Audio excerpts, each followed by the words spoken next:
Alors, chers élèves du tronc commun, aujourd'hui nous allons nous pencher sur une activité de langue dont le titre, comme vous le voyez, est les subordonnées circonstancielles. Alors, tout d'abord, je voudrais vous rappeler ce que c'est qu'une subordonnée. Nous l'avons vu donc quand on a étudié la phrase complexe. Une subordonnée est une proposition dans la phrase complexe qui dépend totalement de la proposition principale et à laquelle elle est reliée par un mot subordonnant, par une conjonction de subordination.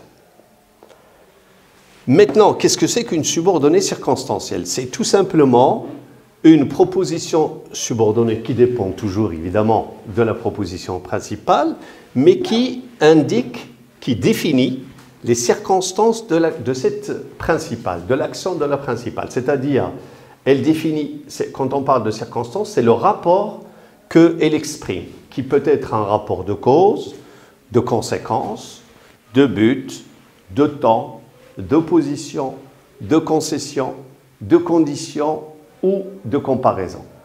Alors, donc, pour cette première activité, nous allons nous contenter tout simplement donc de passer en revue les différentes subordonnées circonstancielles que nous avons en langue française. Et essayer de comprendre qu'est-ce qu'elles expriment, mais dans d'autres leçons qui vont suivre, nous allons nous arrêter sur chacune de ces subordonnées circonstancielles et définir ce qui les caractérise. Nous commençons donc par la première subordonnée circonstancielle qui est celle de temps, ou que l'on appelle aussi temporelle. Donc une temporelle, une subordonnée circonstancielle de temps, c'est la même chose. Alors, elle sert à quoi? Elle sert à situer l'action dans le temps. Voici un exemple qui va nous éclaircir justement ce rapport de temps. Je tiens à le remercier avant qu'il ne parte. Alors, vous voyez que cette phrase est une phrase complexe parce qu'elle se compose d'une proposition principale qui est « je tiens à le remercier » et d'une autre proposition qui est celle qui nous concerne aujourd'hui. C'est une subordonnée circonstancielle de temps. Alors, vous voyez qu'elle est introduite par un subordonnant que je suis en train de souligner, qui est « avant que », qui est un subordonnant de temps, qu'il ne parte. Si on réfléchit sur le rapport de temps qui existe entre ces deux propositions, je tiens à le remercier, à remercier quelqu'un, avant qu'il ne parte. Qu'est-ce que cela veut dire? Ça veut dire que l'action de remercier va se passer avant l'action de partir.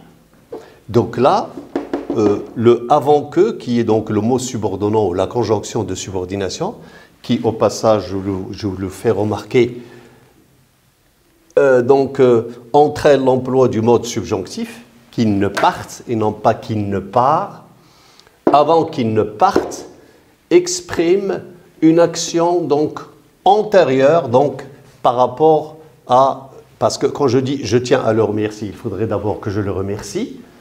Et qu'est-ce qui va se passer par la suite? Il va partir.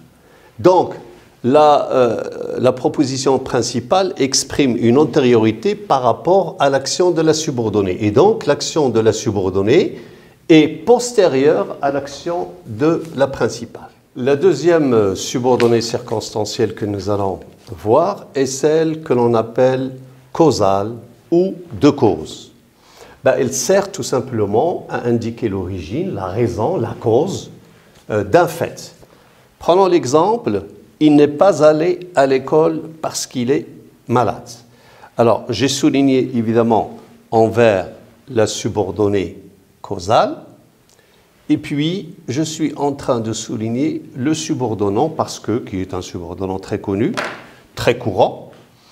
Alors, là, la subordonnée circonstancielle de cause, que je suis en train de vous montrer, explique la raison, la cause de l'action de la principale.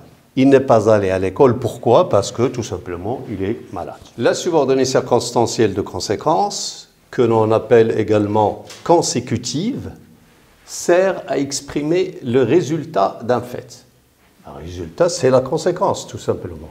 Voici l'exemple qui illustre donc cette subordonnée circonstancielle consécutive il fait tellement froid que les voitures ne démarrent plus. Alors vous voyez, j'ai souligné la subordonnée consécutive qui exprime le résultat de l'action de la principale. Il fait froid, donc qu'est-ce qui se passe? Les voitures ne démarrent plus. D'accord? Mais vous avez remarqué que le subordonnant dans cette phrase est composé de deux éléments, tellement et que. Le premier élément fait partie plutôt de la principale, alors que le deuxième élément, qui est que, entame, débute la subordonnée circonstancielle.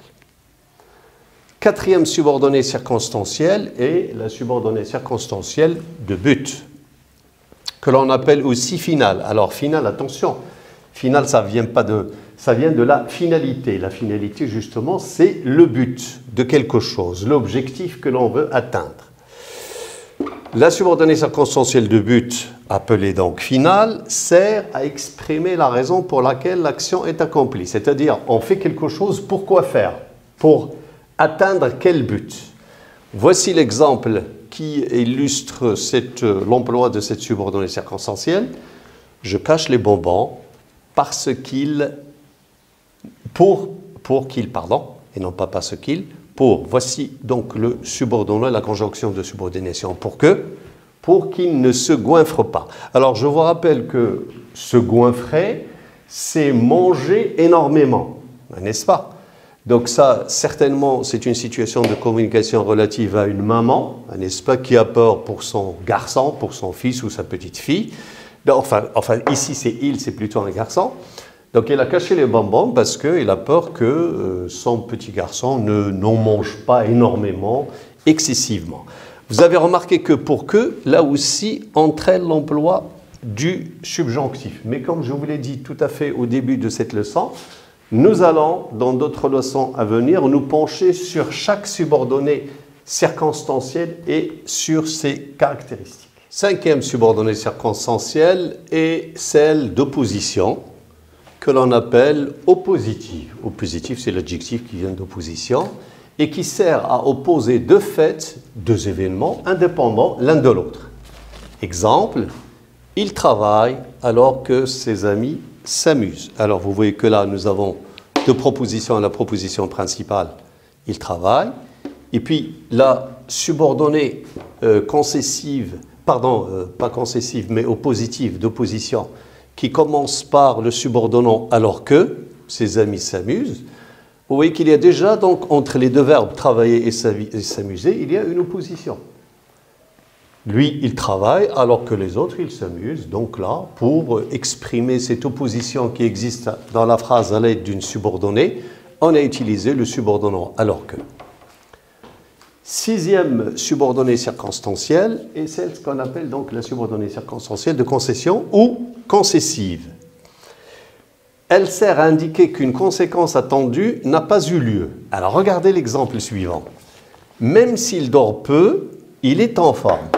Vous voyez que dans cette phrase, on a commencé par la subordonnée concessive. On a commencé par la subordonnée et non pas par la principale. C'est tout à fait faisable parce que dans ce cas-là, les propositions sont interchangeables parce que je peux commencer, par exemple, dire « il est en forme même s'il dort peu » ou « même s'il dort peu, il est en forme ».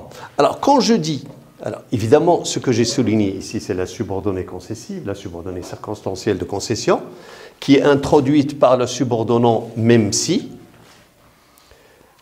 Quand je dis « il dort peu », en principe, quand on dort peu, comment on doit être? On ne doit pas être en forme, n'est-ce pas? Donc on doit être fatigué. Alors que là, même s'il dort pas, on admet le fait qu'il dort pas et on lui oppose quelque chose de complètement inattendu. C'est pour cela que l'on a dit sert à indiquer qu'une conséquence attendue n'a pas eu lieu. La conséquence attendue, c'est il n'est pas en forme, donc il est fatigué. Alors les deux dernières subordonnées que nous allons voir, c'est d'abord la subordonnée circonstancielle de condition, appelée également conditionnelle, qui sert à exprimer une condition, une hypothèse. Alors l'exemple suivant le montre, si elle s'entraîne, elle réussira. Alors, ici, j'ai souligné évidemment la subordonnée circonstancielle de condition, qui est introduite par le subordonnant si elle s'entraîne, donc, elle réussira. Donc, on peut se poser la question, elle réussira à quelles conditions? Elle réussira si elle s'entraîne. Et enfin, la dernière subordonnée circonstancielle est celle de comparaison, appelée également comparative. Elle sert tout simplement à comparer. Pour établir un rapport de ressemblance, quelqu'un ou quelque chose qui ressemble à quelqu'un ou à quelque chose d'autre, de différence, donc c'est tout à fait le contraire, d'égalité ou d'inégalité, etc. L'exemple suivant le montre, il joue du violon comme son père à son âge. Alors, j'ai souligné également la subordonnée circonstancielle de comparaison ou comparative, qui est introduite par le subordonnant qui est très commun, que vous connaissez tous, comme son père à son âge. Vous avez remarqué que la subordonnée circonstancielle de comparaison ne contient pas de verbe, parce que le verbe, il est elliptique du verbe, parce qu'il est sous-entendu. Ça n'est pas la peine de répéter la même chose. Il joue du violon comme son père jouait à son âge, parce que le sens, on le comprend, n'est-ce pas? Donc c'est pour cela qu'on n'a pas mis de verbe, que le verbe est elliptique. Donc quand on dit « il joue du violon comme son père à son âge », ça veut dire que il joue du violon comme le faisait son père quand il avait le même âge que lui. Bien. Alors, donc, si on veut retenir quelque chose de cette leçon, c'est que nous avons différentes subordonnées circonstancielles. Ces subordonnées circonstancielles servent toutes à définir les circonstances de l'action de la principale. Pour exprimer les circonstances, quand on parle de circonstances, c'est exprimer un rapport, comme on l'a vu, soit de cause, soit de temps, soit de conséquence, soit de but, soit d'opposition ou de concession, soit de condition ou de comparaison. Alors évidemment, comme je vous l'ai déjà annoncé au départ, nous allons nous pencher dans d'autres activités, dans d'autres leçons après, sur chacune de ces subordonnées circonstancielles, et évidemment, je vais vous donner donc un certain nombre de conjonctions de subordination que l'on utilise pour exprimer chaque rapport.